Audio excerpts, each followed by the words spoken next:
Hi everyone, welcome to my Shoreline Studio. I'm Sybille Muschik. Behind the camera is Joshua Blanc. Today we're looking at some marblings I did about a year ago, and some from way back when. And these are things that sort of failed at the time because I think because of temperature, the sizing kind of crackled and broke up, which, if you recall some of my previous videos on crackling, is interesting. So we're going to be using that. Now I have prepared these marblings. I've put some matte medium on, so even though they're still flexible, they're cuttable. Now you can do this, I believe, with some fusing, but I don't really like it very much because it's sort of like a plastic on the back, rubbery plastic actually. And I'm sure it'll work. I don't know whether it will glue to anything though, or it might come up.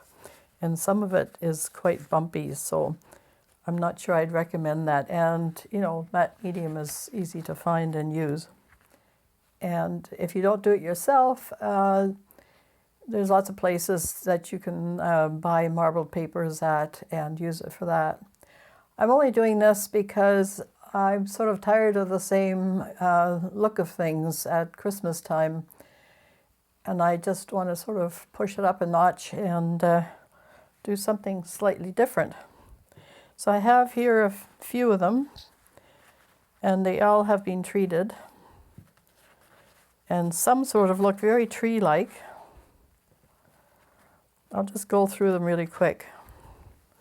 I am not sure how many we'll use today. Probably not a lot because it will be too long a video. But look at how interesting some of this crackled surface is. And of course, once you plasticize it and run another layer of matte medium over top, that's permanent. Can't use it as fabric. Well, you could put GAC 900. It's a heat set fabric painting medium. So it works really well. Some of these I may have used both just to make sure this cracking doesn't fall off. And it does keep, I think it's on this one, you can see the flexibility of it, but it's very cuttable at the same time as I'm knocking this all over the place. Anyway, so those are some of the fabrics. Of course, I have lots of marbling papers, you know, that we could use as well, but I thought we'd use the fabric. It just gives it a different touch and interesting on cards. I just want to show you one of the ones I did. Now I cut these by hand, but I have a really handy dandy circle cutter, which I just found this morning, of course, when I was looking for it earlier. But now we can use it today, and we'll try and see if we can make one of these cards. And I sort of put this together already, but we'll do a gel plate print to show you how this background is done. And we'll put that together a little bit later. I have a different, just the iridescent and silver on here, so that you could use either one on there, but I think it would look nicer with a violet, so we'll do that later. But first up is our gel plate, and we'll just set this one aside. This is 5 by 7, and I've cut my papers 5 by 7, but you'll be cutting them down a little bit more after anyway, as you know, you reposition and then you can cut it. Now I have a guillotine cutter, but scissors, some people really love to use scissors. I don't, they always seem to leave rough edges, but I'm used to my cutting knife and matte, you know, my little cutting board. And don't forget, you need your handy dandy bone folder, some glue, you know, marking tools, pencils, whatever. And silver acrylic. This is the Amsterdam silver acrylic. I think I have some apple silver as well. The folk art Oh, it's plaid, okay. And, you know, any one of these work. And of course your matte medium. So I use the super matte medium. And that's how we'll start. I still have a little bit of stuff on the surface here, but that's okay. So use a little bit. Now a little goes a long way, because if you're using a whole sheet, you don't want to obscure the lettering. So you're just going to kiss the plate with a tiny bit of shimmer. Now either, I think probably the iridescent medium works better. You get shimmer and you get transparency. Just ever so slight on the touch here. So let's do this.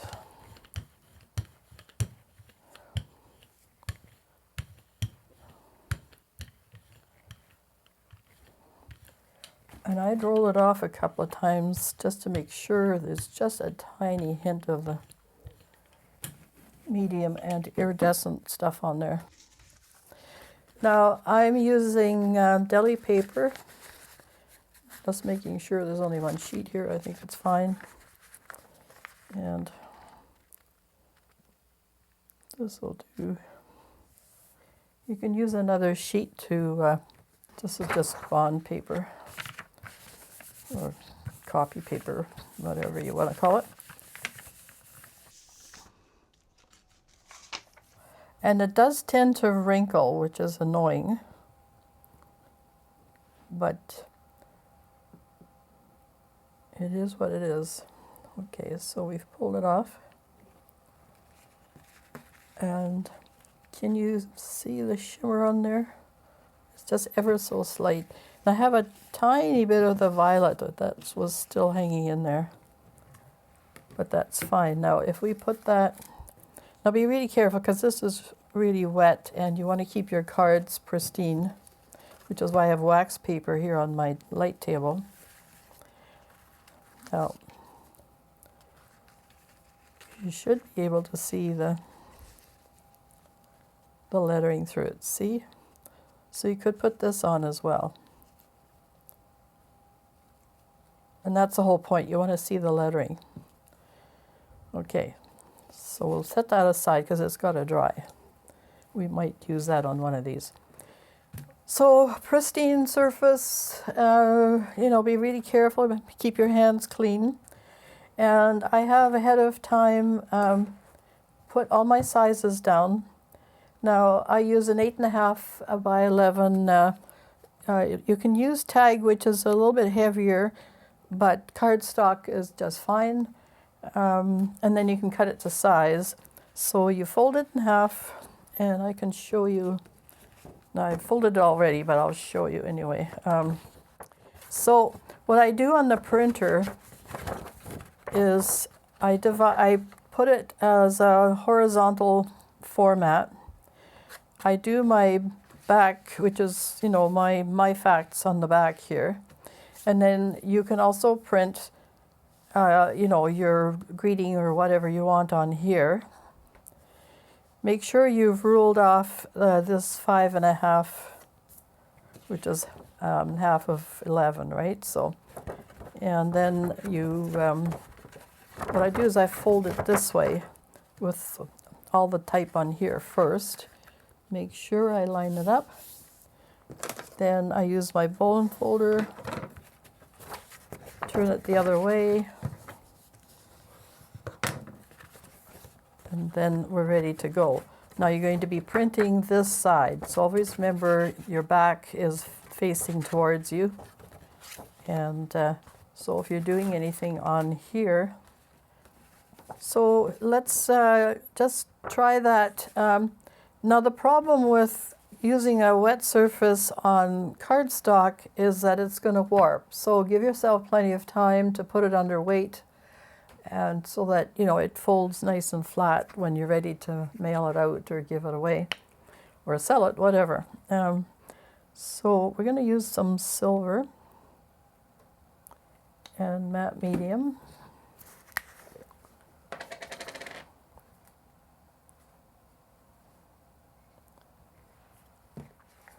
I'm also going to use a little stencil.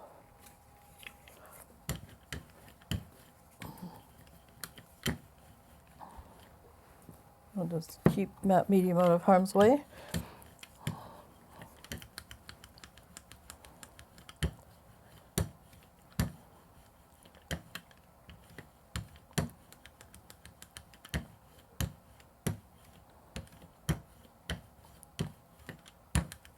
So you can do this on the card directly, but as you'll see, you may run into problems, and your print might not turn out as well as you'd like, and then you've ruined a whole card, right? So I actually recommend that you do everything separately and then attach it to the card, and then keep the card really, really clean, which is, for me, is not easy. Okay.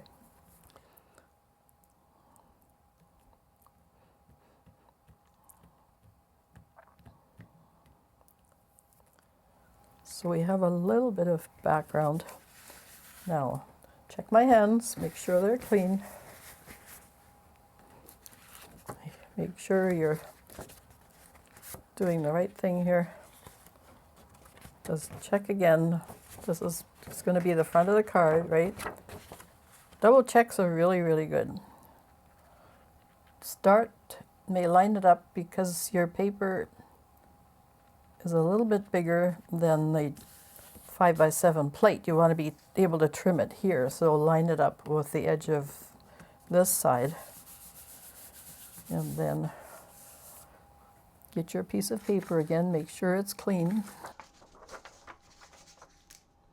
And so, okay.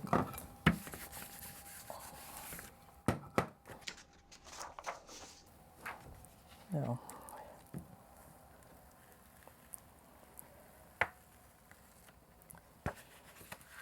okay, not bad. We have a tiny fuzzle on here. But you can see the warp. And now this will dry, and then you can trim around it. That'll be your card size, or smaller. My dimensions here are the card size is 4 3/4 by 6 3/4 inches, and image size is 4 by 4.5, or both 4.5, whatever one you want.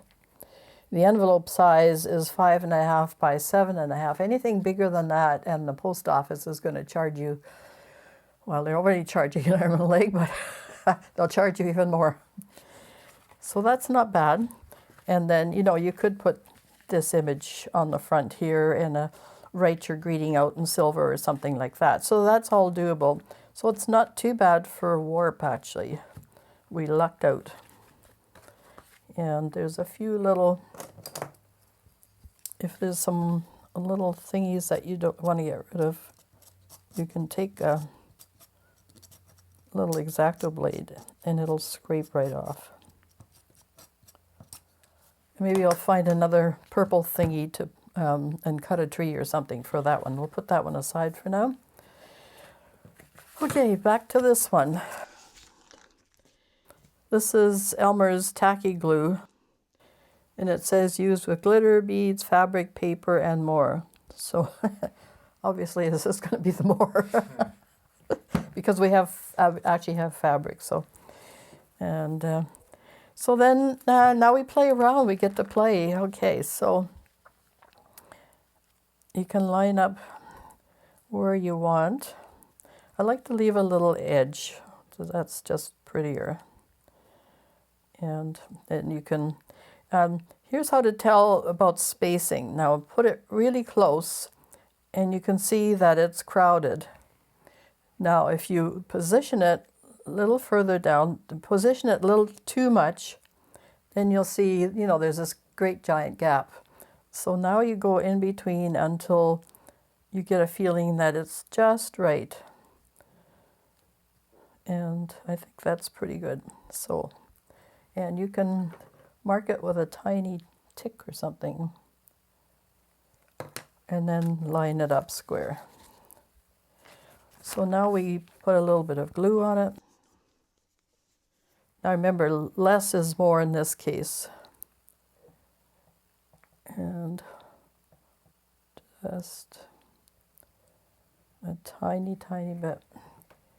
It probably helps to have a little bit of a scraper thing, because that's a big amount of glue here.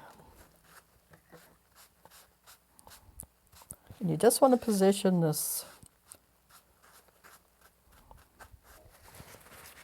and wipe off any glue that you've got on your paper.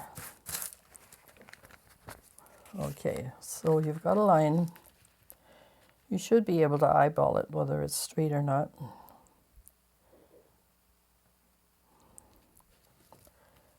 Okay, so you've got this down. Now, if there's any wrinkles, use your bone folder. And it'll come right out. Maybe. It's the trouble with glue.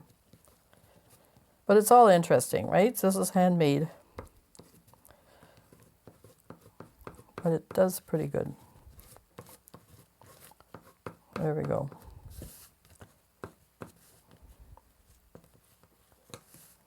Okay.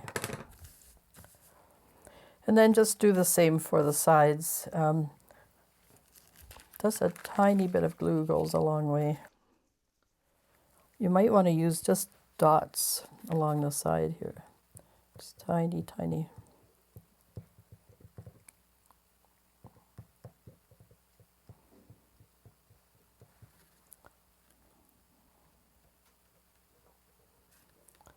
Just ever so slight. And maybe a little painting knife will help.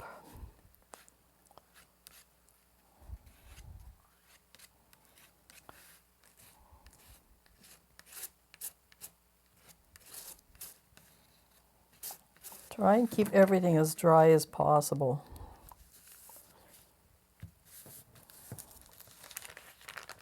And this way you can reposition if it's not quite square. As long as you got your top edge good.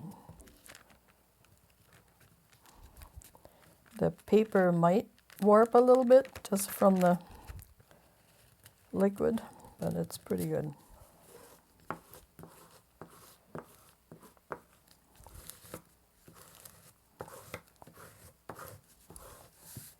Bone folders are very handy. And the nice thing about this glue is you have some positioning time. And we can add a little bit more as necessary.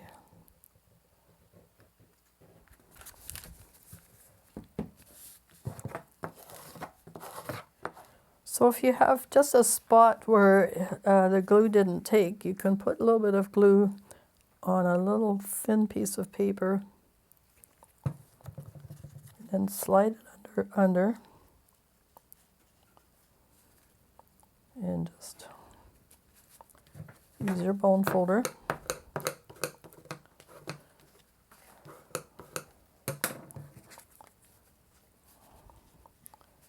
I mean, it is a deli paper, so it's going to wrinkle, but that's all part of the charm. Just do the best you can to sort of make it look cohesive. And you're going to have a piece where you're going to cut it off anyway down here. You trim it. Okay, so now and then the tree will hide a majority of sins anyway. And you can position it this way, which is kind of interesting. You don't want it overlapping, but it can overlap into the pointing at the holiday maybe. That would be nice. And then you can crop off one branch. So I've cut this ahead of time just with my X-Acto knife. And you can see it, with the matte medium, that it cuts really well and is nice and clean. So we'll glue this one down.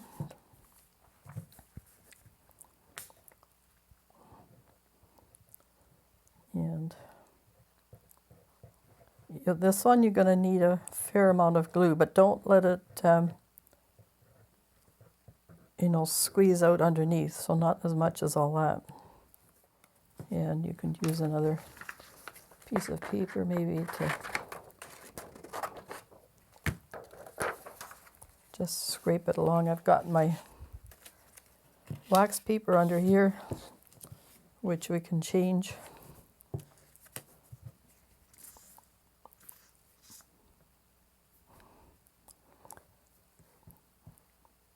And this glue is good because it does take a little bit of time to set up. So you've got some positioning possibilities. There we go.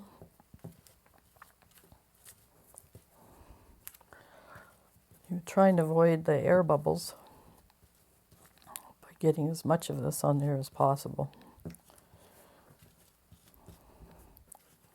And it dries clear, so if you have a bit on the front, it won't matter. We'll just add to the shimmer. So I think we've got it under control. Let's put it in harm's way on this side. And now we position, and we wanted it under the holiday there, pointing at the holiday with that on the edge.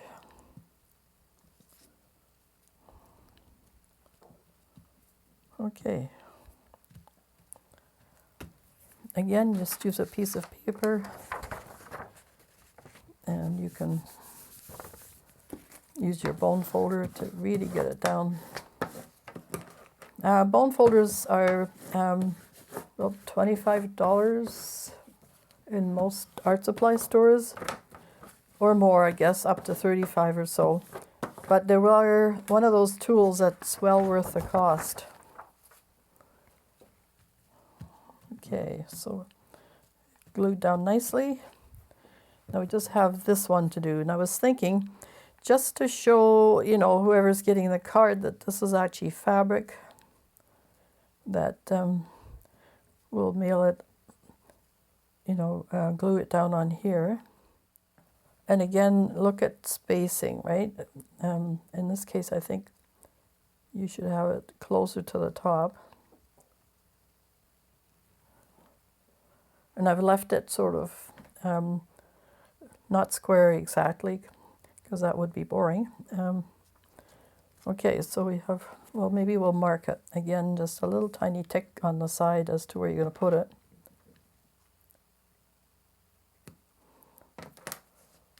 Okay, and then glue it up. Use your little, just to make sure it's all on there.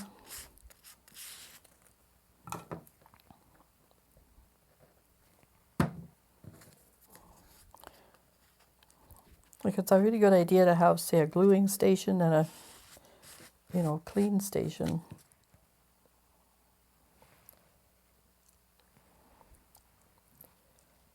And there we go. We just have to make sure this is fairly straight.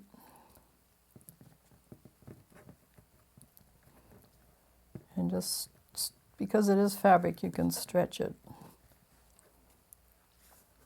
right to the edge. And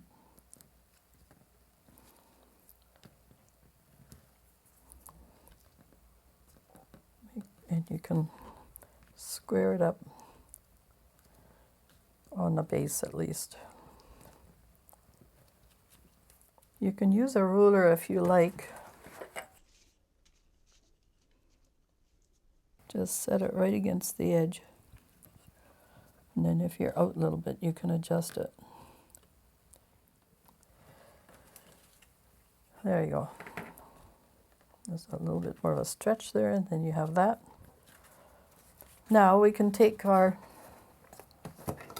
little cutting mat, and we're just going to trim off that bottom.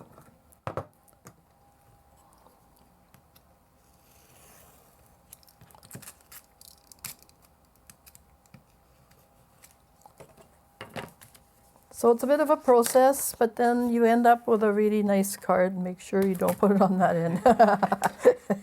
Just about. Okay.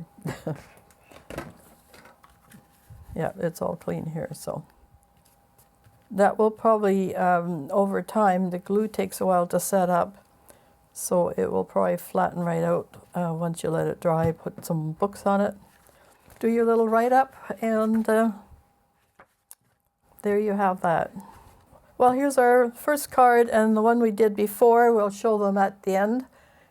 And don't forget some of these little tools and some of the skills for doing this kind of thing.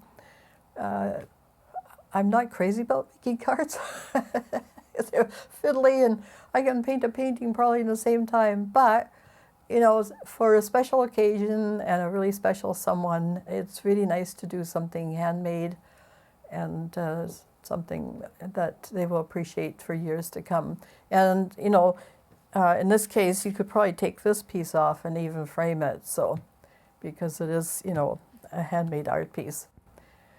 So thanks again for joining me today, and if you're close to the holiday now, I think it's Thanksgiving in America, so I know some of you are traveling and having a terrible time, but anyway, have a great holiday, whichever one it is, and we'll see you again really soon, I hope. I love the comments. I really appreciate the comments. Please do let me know how things are doing, if you'd like to see something different, or something, you know, that you'd like to see again, or something explained a little differently. Please do make comments. I guess the algorithm loves it, and it helps our channel to grow too, so we really appreciate that. So take care, and take care of your families, and be kind to one another. Bye for now.